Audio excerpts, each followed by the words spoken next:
You'll hear a number of different recordings, and you will have to answer questions on what you hear. There will be time for you to read the instructions and questions, and you will have a chance to check your work. All the recordings will be played once only. The test is in 4 sections. At the end of the test, you will be given 10 minutes to transfer your answers to an answer sheet. Now turn to Section 1. Section 1. You will hear a conversation between a housing agent and a college student who wants to rent a house. First, you have some time to look at questions 1 to 4.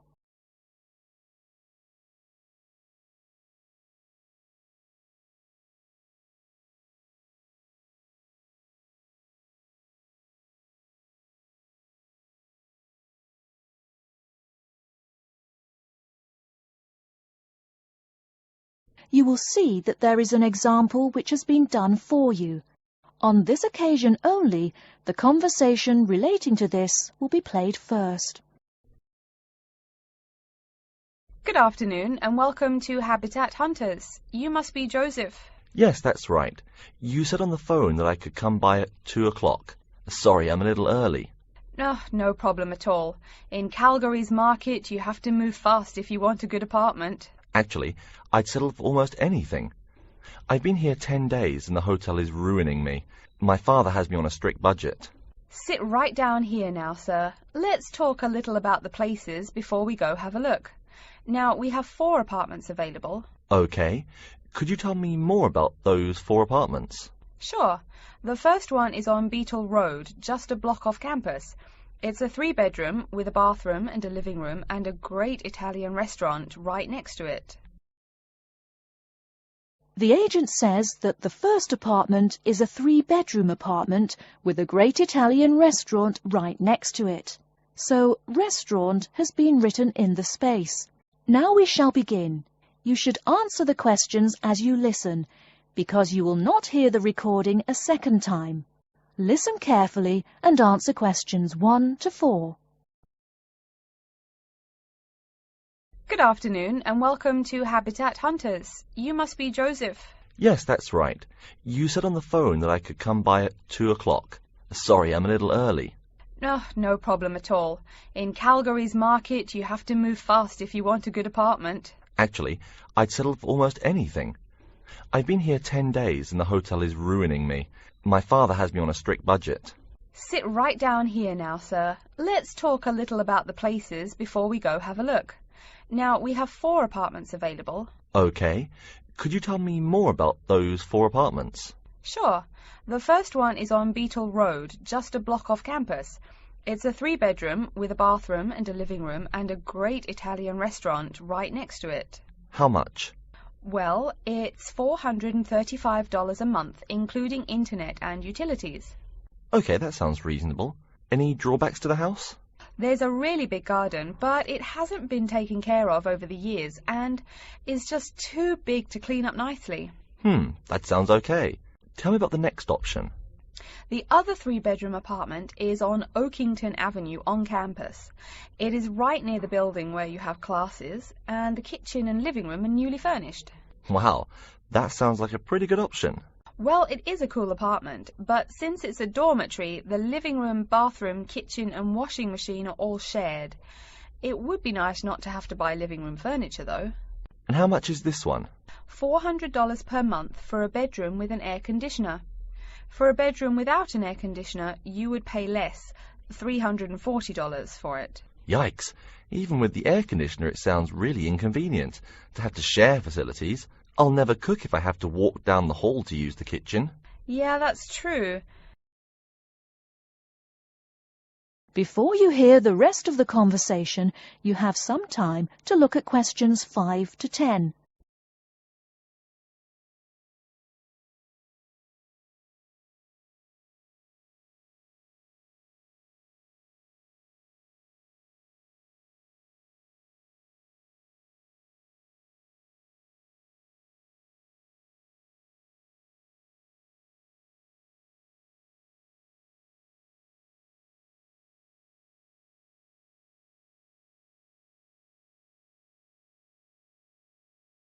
Now listen and answer questions 5 to 10.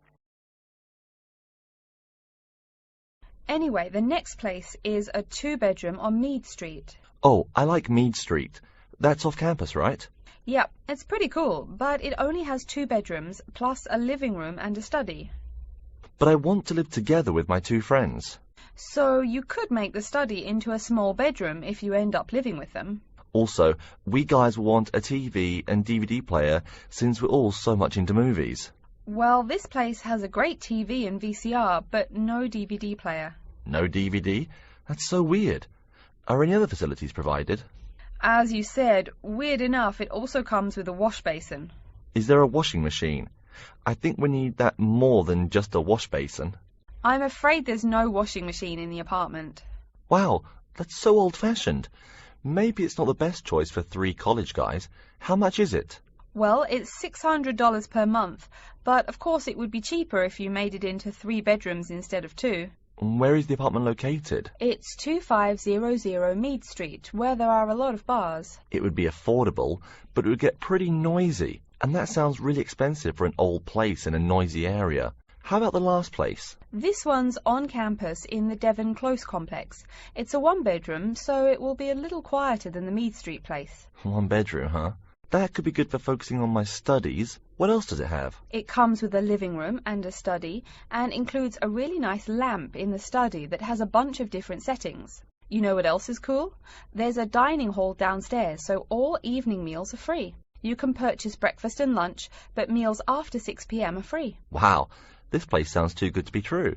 Is it really expensive? It's all right, $500 per month, but there's no bathroom. What? No bathroom? Well, there's no bathroom in the apartment, but there's one at the end of the hall. Thanks. I think now I just have to decide whether I want to live alone or not. Yeah, which one do you prefer? I think I'd choose either this apartment or the one on Beetle Road. Okay, you'd better think about it, and then you can contact me ASAP. Fine. Thanks for your help. You're welcome. That is the end of section 1.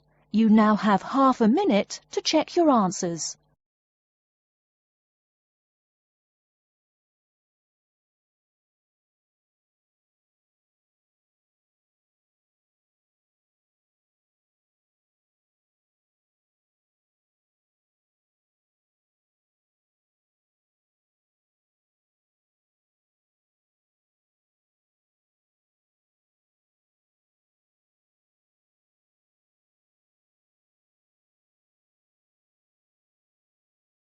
Now turn to section 2. Section 2. You'll hear a talk about the waste collection in Baltimore. First, you have some time to look at questions 11 to 15.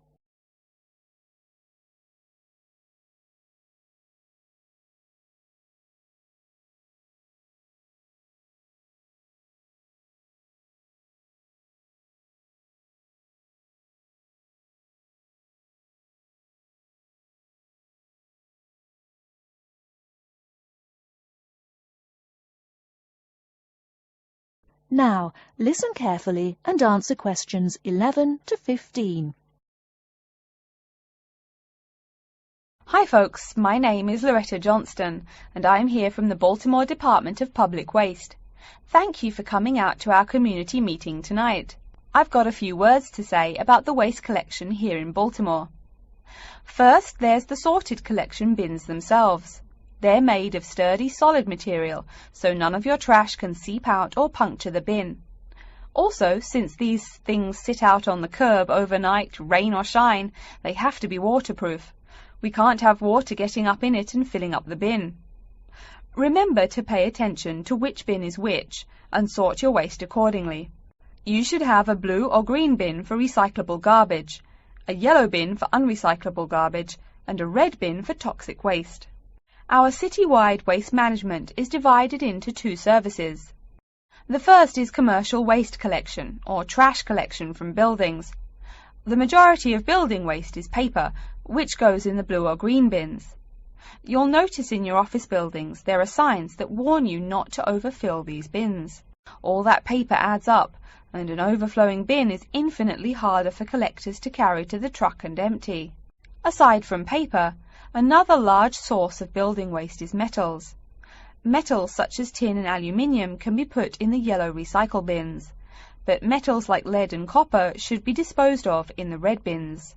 These heavy metals are harmful to the environment and exacerbate our city's existing pollution problem. That's about all the information you need for building waste. Moving on to the second service, household waste collection is probably what you primarily think of when you think of what we do here. Many of the same guidelines apply, the sorting is the same, etc. Please remember to keep garbage like kitchen waste in a plastic bag. It makes collection easier and lessens the abominable rotten trash smell. Before you hear the rest of the talk, you have some time to look at questions 16 to 20.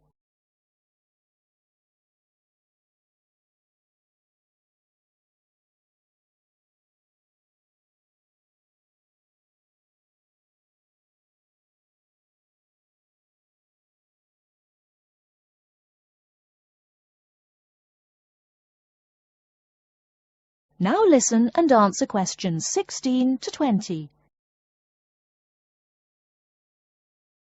So, after we take your trash away, what happens to it?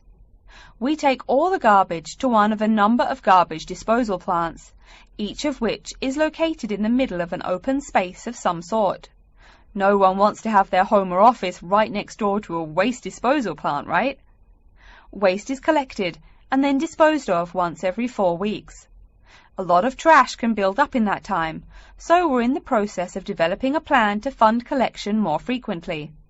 Ideally, it would be collected weekly, but we will likely have to settle for bi-weekly. The garbage trucks make their rounds to clear the bins at night in order to avoid traffic. I'm sure you've seen how much waste your own household produces in a given week. Now imagine all the trash produced by all the households in Baltimore. It's a lot, right? It may surprise you that this amount is only marginal compared to commercial waste. Yep, the main waste producers are actually businesses, industrial facilities, retail and offices. Hard to believe humans produce that much waste, right? No wonder we have pollution problems. Anyway, after all incoming waste is sorted, recyclables are sent to a recycling plant, while garbage and toxic waste are transported to their respective areas of the plant for treatment. Items such as stones, which should not be disposed of in our bins, are separated out and discarded. Once the trash has undergone the treatment process, it is compacted and disposed of with all the other trash. And finally, when the landfill space is full, it is buried deep underground, and in time, something new is built on the land. That's everything about waste collection. Thank you for listening. Are there any questions? That is the end of section 2. You now have half a minute to check your answers.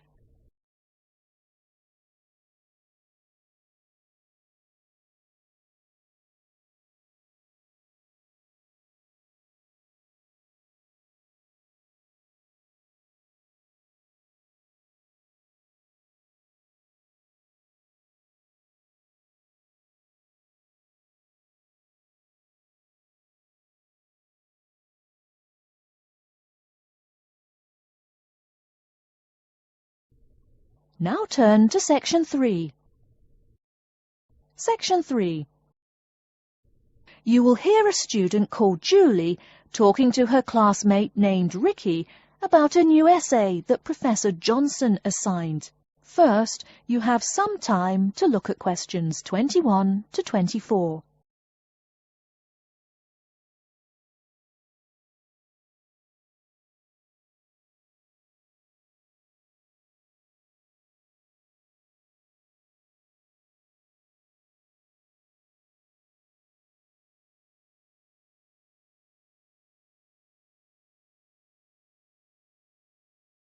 Now, listen carefully and answer questions 21 to 24.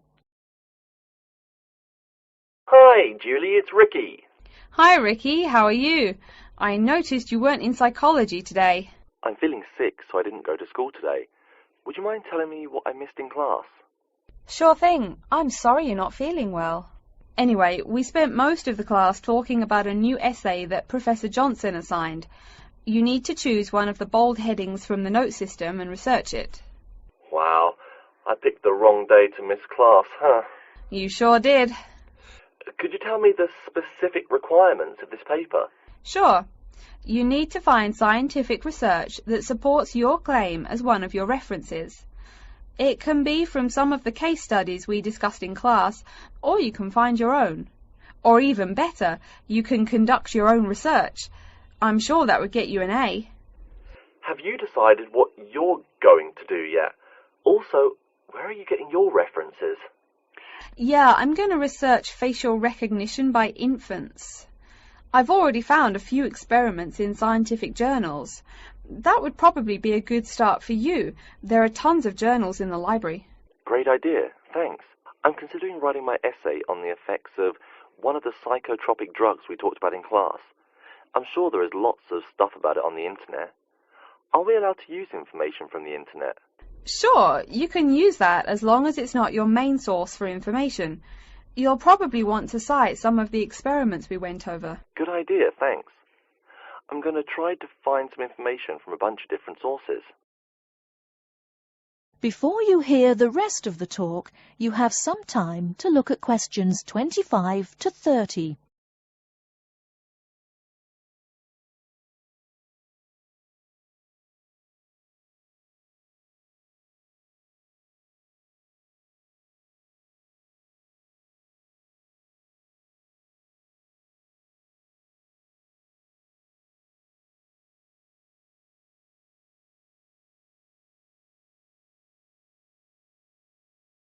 Now listen and answer questions 25 to 30. Are there any specifications on how the essay should be written? Yeah, Professor Johnson wants it double-spaced. It should be between 6 to 10 pages long. 6 to 10 pages? That's so much. Oh, it's going to take forever. I know, the whole class groaned when he said that. Anyway, you also need to put the title in italics and... Wait, each section heading or just the main heading? Only the main heading should be in italics. I think section titles are supposed to be in the same format, but maybe in bold. You'll have to check that in class next time. Oh, okay. So I take it that the report has to be typed, since there are so many requirements. What are the other formatting requirements? Yep, it's got to be typed. Aside from that, there are still a few more specifications. You should number each page. Make sure it goes up in the top right corner. Okay, I'll make sure to write that down. I always forget to number the pages. Do we need to title and date each page too? You need the shortened title on every page, but no need to include the date. That should just be on the cover page. Okay, thanks. No problem. Also, make sure the margins are 3.25 pixels wide. What? I'm not even sure how to do that. Oh, it's okay, I can show you. It's really easy. I think that's all the directions he gave us. A lot of formatting requirements, but we have the freedom to research many things that we like, so that's good. Oh, I almost forgot. Remember to put down your ID number on your report. Thanks so much for your help. I'll see you in class Monday. No problem. Glad I could help. See you later. That is the end of section 3. You now have half a minute to check your answers.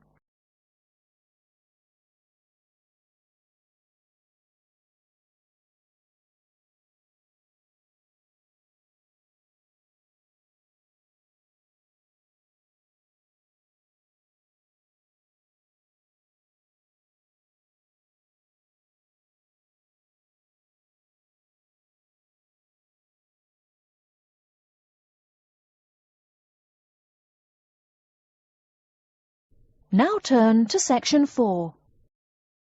Section 4. You will hear a lecture on environmental science. First, you have some time to look at questions 31 to 40.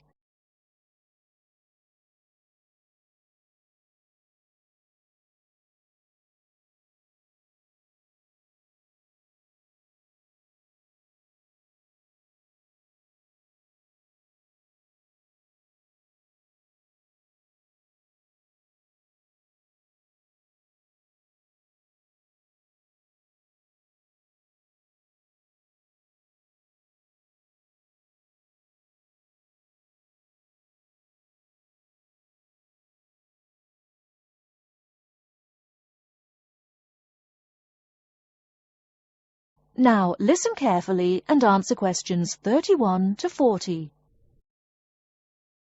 Good morning and welcome to yet another lecture in environmental science. I don't think I'm telling you a secret when I mention that water is a big worry here in Australia. The stuff is scarce. Perhaps that's why we drink so much beer, eh? Seriously though, a safe and reliable source of water is one of the great concerns of people everywhere. Moreover, as the world population grows, the pressure on existing water supplies grows greater and greater. Think about it. Our economic system demands that there be more and more consumers. The growing number of people has been tied to climate change, including droughts. So more people means less water. But our economic system demands a high birth rate. Forget about oil. Soon enough you will see wars for water. Mark my words. But today I'm going to confine my remarks to Australia. As noted already, here down under the water supply is extremely scarce. The only drier continent is Antarctica, and remember, no one really lives there anyway. Moreover, in recent years, the wind patterns have changed. Rain that used to fall on the country now falls out to sea hundreds of miles to the south. Now, when I speak of people needing water, most of you probably think of drinking. Certainly everyone needs water for drinking, but surprising as it may sound, drinking is not anywhere near being the main use for water. Most water is actually used for washing. When you take a shower, you probably use well over 100 litres of water. Every time you flush your toilet, that's about 8 litres, but most people drink no more than 2 litres or so per day. So, where to get water? It could be obtained from rainwater, but often rainfall consists of other harmful pollutants that evaporated with the water. In fact, acid rain, an intense example of this, causes harmful effects on the wildlife of the habitat on which it falls. Water from underground could also be used, though it is more difficult to contain and often must go through an extensive cleansing process. The purest water is found in rivers, creeks, lakes and dams. And, sad to say, Australia has precious few of these. Really, how many of your hometowns have rivers? Year-round rivers, I mean. The soil tends to be sandy, so water soaks into the ground. Many places are rocky too, so 87% of the rainfall is lost to evaporation. That's almost twice the evaporation rate in my native Canada. Speaking of rain, we already heard how rainfall is diminishing here in Oceania. The quantity itself isn't the only problem either. Going back to the problems with obtaining rainwater, a further problem is that rain is a useful source of water only if air pollution is fairly mild. Again, you're in a situation where you can't win. You need water where most people live. People tend to build cities where rainfall is adequate, but then modern cities tend to feature polluted air, which renders the rain far less easily usable. Okay, let's take a look at the table here. You'll see it showing the relative pollution of rainfall in the world's cities. The more people, the dirtier the rain. This is becoming a huge concern for people in the West, who want their water to be pure and safe. Though reliable drinking water is important everywhere, the concern in the West is reflected in all the government regulations and political campaigns aimed at solving this problem. In contrast, there are not as many demands made on the governments in Asian and African cultures to improve the water, as their focus is on other issues. Now, whatever the source of water, we can never afford to forget that all water is highly vulnerable to contamination. Whether we're getting it from the ground, from bodies of water or rainfall, it is susceptible to a variety of toxins. In fact, that's why we clean it before using it. Water carries with it filth and dirt. This problem shows up in a number of different ways. As humans and all other animals need water to survive, it's no surprise to us that one of the most important domestic uses of water is for drinking. Yet if you have old-fashioned lead pipes, you may slowly be poisoning yourself by drinking that nice clear water. The industrial pollution, farm chemicals and leaky landfills are well-known sources of contaminants as well. So what is being done to ensure we Australians a safe and steady supply of drinking water? There are a lot of initiatives that make admirable efforts to remedy this issue. We'll be talking about this when we meet again on Thursday, but as a preview, I can tell you that so far the amount of real solutions that have been produced is not nearly adequate. Traditionally, we've been very free in this country. That means that every person and every province tend to go its own way. So the mechanisms for water management are, in a word, insufficient. To begin seeing how this is so, I want you to read something before our next class. Though a lot of previous data on water usage and water management are inconclusive and have thus caused quite a concern, we can learn a lot from the contents of reports written on the subject. The basis for the government's water policy is the 1989 White Paper reporting on water use, present and future. If you compare the numbers offered in the paper with those in the text, you'll find that the report is rather untrustworthy. Truth being told, I'm being too kind when I say that. That is the end of section 4. You now have half a minute to check your answers.